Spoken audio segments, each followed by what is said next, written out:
Hello and welcome to the program. My name is Luke Hunt and this is another podcast for The Diplomat, and with me today is Tom Forthrop. Tom has covered Southeast Asia since 1979 as a journalist, as a filmmaker, and also is a researcher with Chiang Mai University. Now Tom, you've done extraordinary amounts of work with the Mekong River and its plight.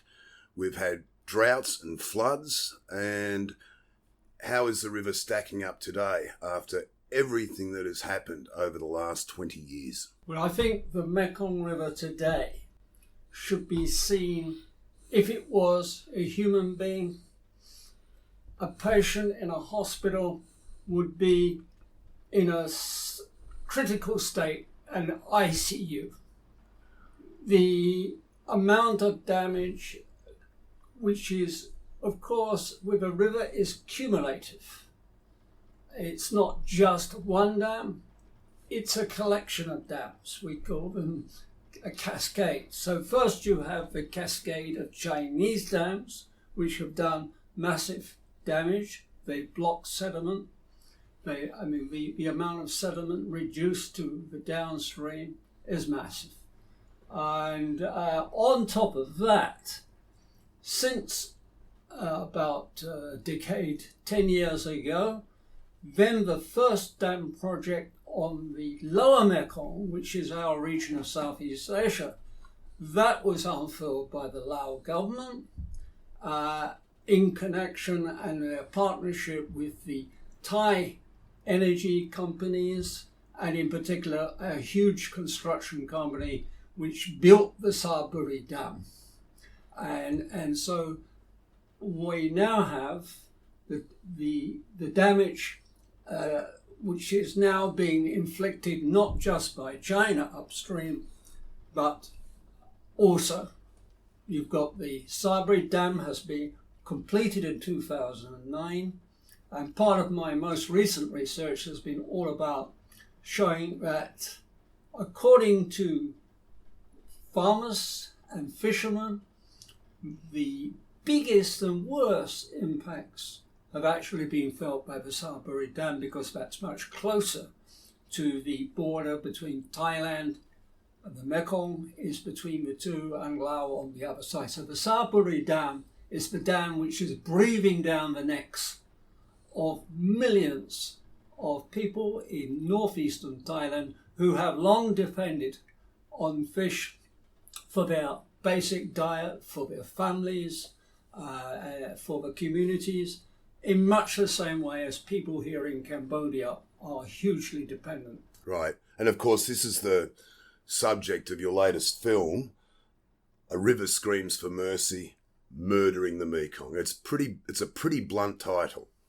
It is indeed. A previous title of our documentary was Killing the Mekong, Dam by Dam, which gave precisely the cumulative effect that we wanted to convey, that by building, it's not just one dam, but it's a collection of dam after dam. And now, when the river itself is having the life of the river sucked out of it, the life of a healthy river, according to anyone that's studied rivers, any of the big rivers of the world, it has to be free-flowing. Well, then it's not a river if it's not. Exactly. And that's what's happening to the Mekong today. If all these, the 11 dams scheduled for downstream, if they all go ahead, we won't have a Mekong River anymore. We will have a collection of stagnant lakes, reservoirs, etc., etc. And there will be no fish migration. The fish will be trapped in their reservoirs. So that means, now I've been seeing as over 60% of the 1,000 so species identified of fish in the Mekong. That means that more than 50% of the fish species of the Mekong will become exterminated. Now, we're looking at different types of dams as well. There's been damming in the tributaries and damming across the mainstream.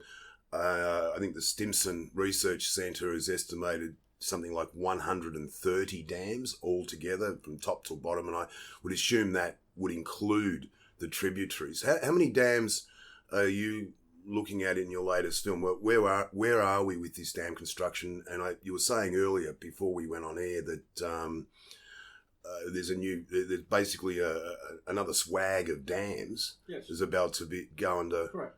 As of next year. Yeah. Well, as you know, the process for the dams being launched and being unfolding on the river, it goes through this Mekong River Commission consultation process, which is a very limited form of consultation. It doesn't permit any kind of serious dialogue about whether a dam should be built or not. Yeah, there was something that kind of bothers me. The MRC, which is based in Vientiane these days, has become very slick in terms of putting out press releases and saying we're doing things and meeting people, taking into consideration their concerns. But all these dams have been presented as a fait accompli. It's never a question whether the dam will be built or not. It's just, okay, what have you got to say about it? Hurry up, get on with it, and we'll be on our way and start building. And this is precisely the reason that some of the most respected NGOs that are dealing with the issue of river conservation and keeping and maintaining the health of the free-flowing river, for example, international rivers, no longer attends the so-called stakeholder forums of MRC, having been increasingly boycotted by organisations representing the actual communities. Of all the stakeholders in building a dam, the people that live on the river have lived there for generations, their parents, their grandfather, etc. For generations, they have been part of the river, and they've had a partnership with nature and with a free-flowing river. River communities don't destroy rivers. People that come from outside, which are the people who have the major clout and influence in the Mekong River Commission, the dam builders, the investors, the World Bank, the Asian Development Bank, these are the institutions and organisations which are pulling the strings of the MRC, and they're not the slightest bit interested in the voices of the opposition. So we can correctly describe the people that want to say to the MRC, frankly, we don't want your dam, even if you're going to tell us it's a nice dam, a well-mitigated dam, it's going to reduce a little bit of the environmental damage. The people out there who are seeing less and less of their fish catch every year are saying, stuff it, we're not going to attend your forums anymore. So the MRC no longer represents, if it ever represented, the citizens of the Mekong. Right. I cannot remember seeing mention of a boycott in any of their press releases. We've had a 3-year drought, followed by heavy rains this year. Much of those rains were unseasonal, but they were heavy nevertheless. And the MRC, again, has said that the drought is over. But what did the drought reveal over the last 3 years? We had that combination of dams and drought. We had allegations that China was not releasing water into and it was holding it back. I think the Stimson Centre said water hoarding. What was telling about the last 3-4 years of drought? What it revealed was, first of all, the vulnerability of that river system, that ecosystem, and that the combination of, you can point out to problems of rainfall and problems of rainfall. You can point out to there wasn't as much rain as usual, but this is a flimsy pretext for not looking at the deeper roots of the problems of droughts and floods, which comes from the impact of dams, the withholding of water, particularly it withholds the water during the rainy season. So if you have the combination of for example, in 2019, which was the first year of the major this current cycle of droughts. At that particular time, when there was a lack of rainfall, but this was greatly exacerbated by a huge amount of water storage in some big dams up in China, Jinghong Dam, for example, and also, which was apparently impounding water at that time, and also the newly the dam which was just in the process of being launched was the Salisbury Dam, right, which was almost nearing completion. So it was impounding water. It had to impound water in order to test the dam and to prepare themselves for launching the dam. So that was a huge impact, and all of civil society concerned with the northeastern Highland were complaining about the impact of the Salisbury Dam, and of course the dam company just did not answer the allegations. Did not answer the claim. But what disturbs me is the inability of the Thai, Lao, Cambodian, Chinese governments to explain the economics of it all. And as we both know, there's a lot of change happening in energy production. For example, Sun Cable in Australia is building the world's largest solar panel farm and is planning to export energy to Singapore by 2028. And by the end of the decade, it hopes to be supplying Singapore with 15% of its energy needs. Now, Singapore is looking at hooking into the Asian electricity grid. Now, you're going to have Laos, which was singing the great song about raising its impoverished people out of, depths and despair of poverty by being the battery of Asia. But with what's happening in modern technology, Australia is going to be a competitor for supplying energy needs. Where's this going to leave all the dams 10, 20, 30 years from now? Well, I think something that is not sufficiently being publicised and not sufficient. I mean, the reporting on the economics of dams is extremely weak. Right.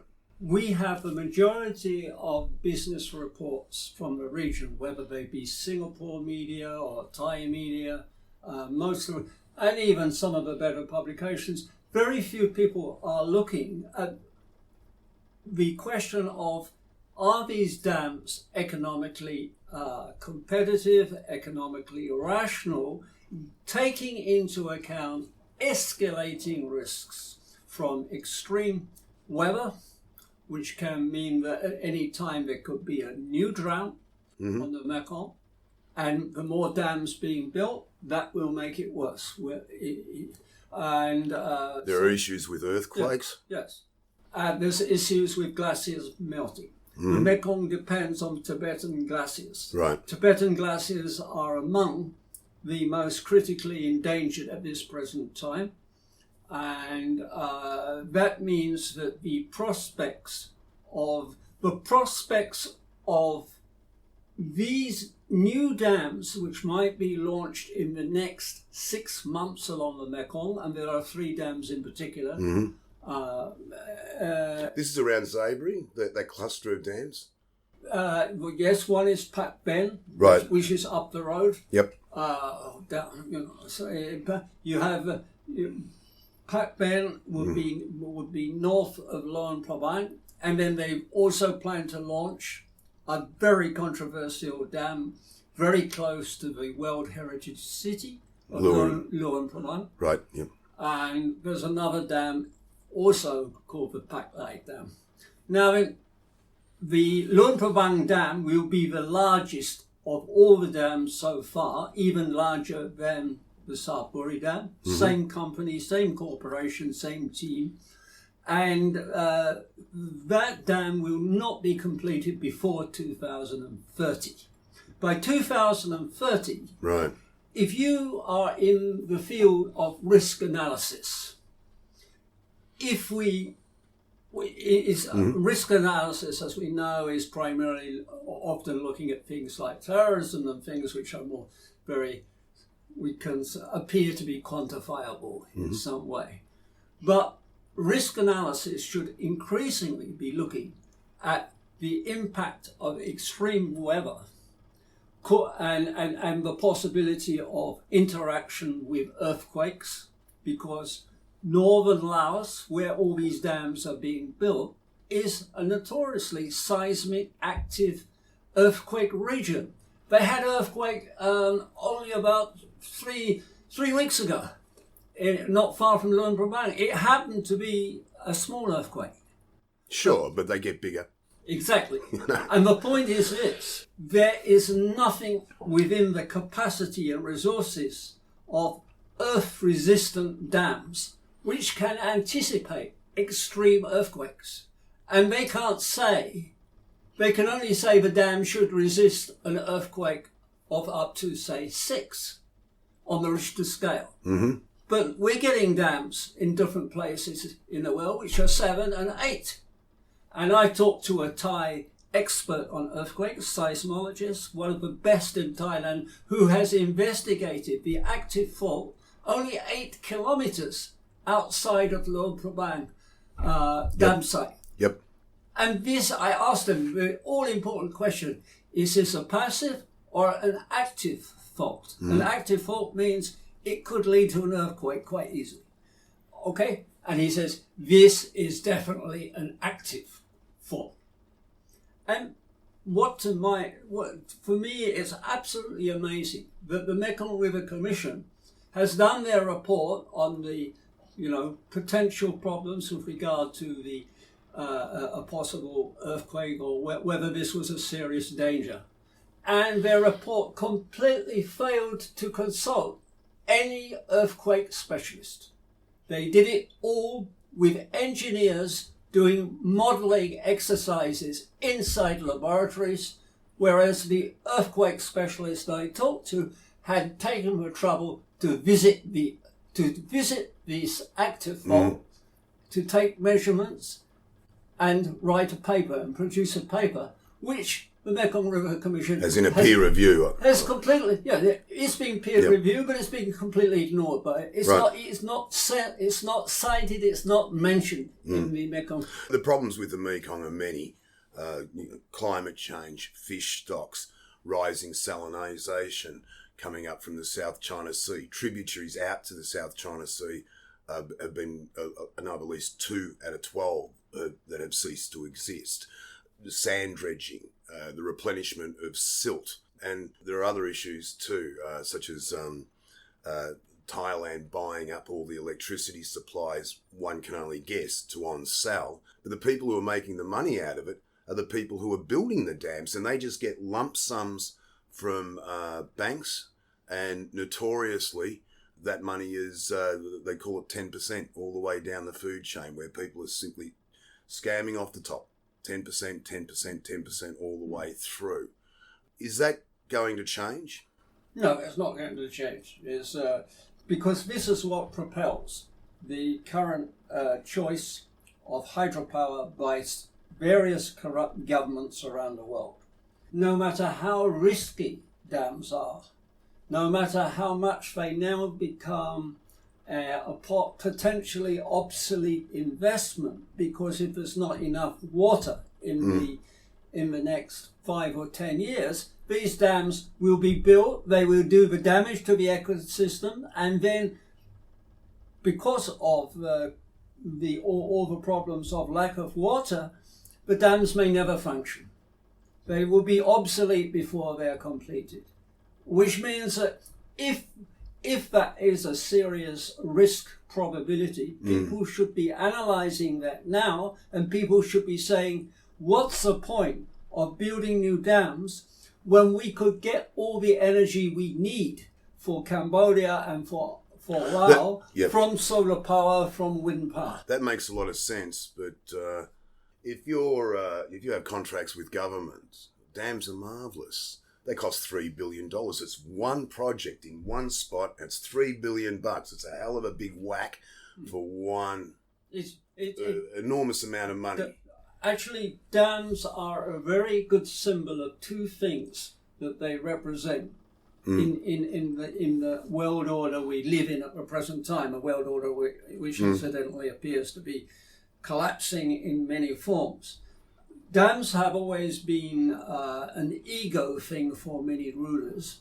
It's something that they like to show off to their people. Like the Aswan Dam in Egypt. Sure, I mean, that's like building skyscrapers in cities, but I'd like, right. There's plenty of them around and they're all empty. But the point is also that haven't we outgrown that? Yeah, no, I don't think so. A country like Laos is sort of, here is a little landlocked country, which where the rulers are desperate to improve their quote prestige, or their as opposed to the lot of their people. Yes, they're not interested in the state of their people. And the argument of the Lao government that building dams is lifting Lao out of poverty is actually becoming absolutely the reverse argument, because in fact Lao can no longer pay for its... No, it's bankrupt. It's already bankrupt, and China is calling in collateral. Right, so driving people further into poverty. And the people themselves will pay. The people themselves, it means that their public services will not be increasing, it will be decreasing. And that they never got that amount, the amount of money that ever reached the public treasury in Lao government directly from hydropower is highly debatable, because Thailand buys it cheap and Lao does not have a very good nationwide electricity grid. So they haven't got the grid going yet for Asia, they have to buy back at a high price their own water power, electricity. They have to buy back for certain provinces in order to supply them with electricity. The cluster of dams that you were referring to earlier around Zabri, there were reports about 2 years ago, I think, where EGAT, the Thai electricity supplier, was looking at terminating the contract with around Zabri. You have a military government in Thailand, and one thing they were concerned about, as any government would be, was that the sheer number of dams is threatening to change the border with Thailand. Thailand, Laos, they share a border, and what was raised as one prospect was that the border would shift and it would take territory away from Thailand. Has that cropped up lately? It just seems to have been that was much more. That was much more of a concern when China wanted to remove all the islets in the Mekong between Chiang Kong and Luang Prabang. Basically blow up the whole they all the way wanted to down. Blast it all the way down so that they could have big Chinese ships, shipping lanes and car parks, shipping lanes all the way down the Mekong. Right. And one of the in fact, this is the one issue on which China has finally relented, and Thailand won a small victory, and the Mekong won a small victory. Right. But last year this was abandoned. Okay. By the Thai government. But and we should also mention here that a huge part of the protest and resistance to what the Chinese wanted to do came from the Thai Green Movement, with a particular leadership in Chiang Kong on the Mekong, who were extremely energetic in lobbying the Thai government, in organising all kinds of protests. Even had a anti-dam festival and an anti-contamination and everything. It was a festival all about conservation of the Mekong. And the leader of that, Niwat Roy-Kel, this year was awarded the Goldman Prize, the US Goldman Prize for Environmental Leadership and Activism. Right. Now, as we know, there are 70 million people living around the Mekong in the lower Mekong River Basin. There's been all sorts of, mainly out of the West, you won't see much out of Indochina. There have been several scenarios painted that if the Mekong was to continue along its current trajectory, that food security will become an issue, water security will become an issue, and this could turn the area into a hotbed of discontent. In fact, one of the biggest issues that wasn't raised at the recent round of ASEAN summits was the plight of the Mekong, and for many, that's the number 2 hotspot in the region after the South China Sea. I agree.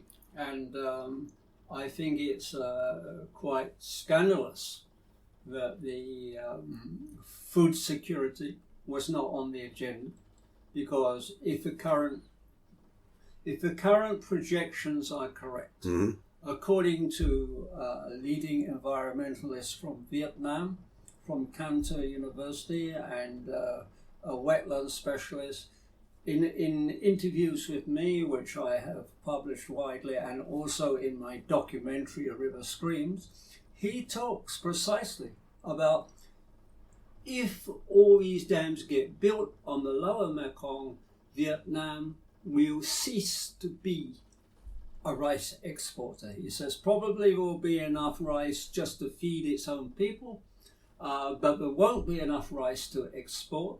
And as Vietnam, during the last 10 years, has ranked as the number 2 rice exporter in the world, this is a huge gap at a time when food security everywhere is becoming more and more a global concern. So it's been a global concern in relation to the Ukraine, but surely just because we don't have the bombs going off and a military invasion. Not anymore.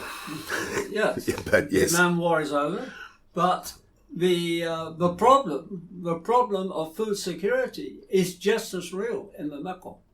Well, going historically, one would argue that the reason why the North wanted the South so badly was for food security reasons. And if you're talking about by the end of next year, that would mean that Vietnam ceases to become a net food exporter, which has enormous ramifications for any economy, but it would also just simply add to the inflation that keeps punching out. And Vietnam is a country that several countries inside ASEAN rely on for rice. Philippines, for example, imports massive amounts of rice from Vietnam. And even though Philippines has a huge population. Sure. So it's not going to be easy for them to find a substitute at such a good price, because being fellow members of ASEAN, it means Philippines can have a good deal with Vietnam. So anyway, I mean, this is enormously serious, and already the deprivation of fish, the lack of fish being caught now, because the figure is that for Mekong provinces in northeastern Thailand, the fishermen are almost all of them report a 70% devastating losses. Well, here, I mean, I've spoken to a lot of fishermen here, and going back 10, 20 years, their daily catch was probably between 20 and 30 kilos. And now it would be lucky to be 3 kilos. And one of my favourite lines from an old fisherman was that picked up a little bamboo basket and showed me his catch, and he was like, not enough for the village cat. Yeah, exactly. What would you like to see happen in an ideal world? Before we get to an ideal world, sure, that will take a bit longer. But a short answer to your question. Yeah, that's fine. A short answer to your question is, it's when a general development policy for a river or for a region is so obviously failing, if it's losing its major food resources, and it's not feeding people in the way that the Mekong always did for generations. Clearly, you have to question the path. You have to have a serious debate, and you have to have a break in the damaging things which are going on. A break means calling for a moratorium on all mainstream, to begin with, mainstream, then I would also add tributaries. All the mainstream dams, there should be no dams built at all for the rest of 2022 and for the next 4 or 5 years. This is the demand that the Mekong River Commission and the member governments have no willingness to hear it. it's like a dissident voice. I was going to follow up with that and just it's a bloody mindedness. Right. They don't want to admit they're wrong, that this has done damage. They just don't want to admit it. See, increasingly, we used to always refer to people who want to change the political system, so they become classified as dissidents, right? The enemy of the state. But now we have an increasing tendency that people who just say, I want to tell the government we don't want a dam. Now you are an environmental dissident. Right. And you're going against the mainstream of the mainstream of neoliberal capitalist economics, in which you do not allow serious restructuring of wealth, and that the rich people are okay, thank you very much, and we want to keep it that way. And just quickly, because we are running out of time, what you're saying brings to my mind the plight of Somporn, yes, who disappeared about 14 years ago. The guy was an agricultural rural developer, and simply because he was helping farmers, he was grabbed from the streets, thrown in the back of a car, and never seen again. And how can anybody like him be seen as a threat? But it seems to me he was regarded as an enemy of the state because his efforts were channeled throughout his life to an attempt to have develop a pro-poor, pro-people development policy in which he would bring experts to rural areas, share knowledge with them, and try to create the conditions for what's known as empowerment. Powerless people being given the intellectual assistance, technical assistance, so that they can find their own voice about the kind of path of development which is going to be right for them, so their communities, their villages can thrive.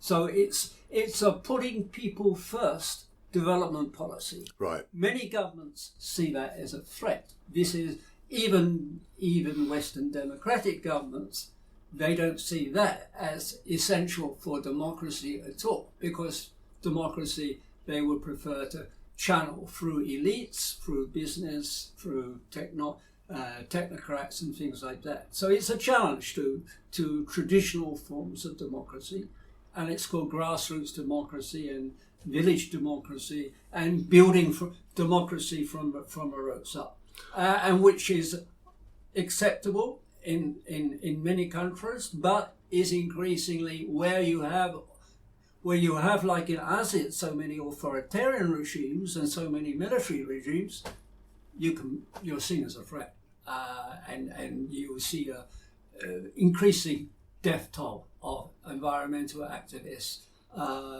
being killed, or if not killed, they're jailed, and if they're not jailed, they're silenced in other ways. And perhaps on that less than positive note, Tom Forthrop, thanks very much. Thank you.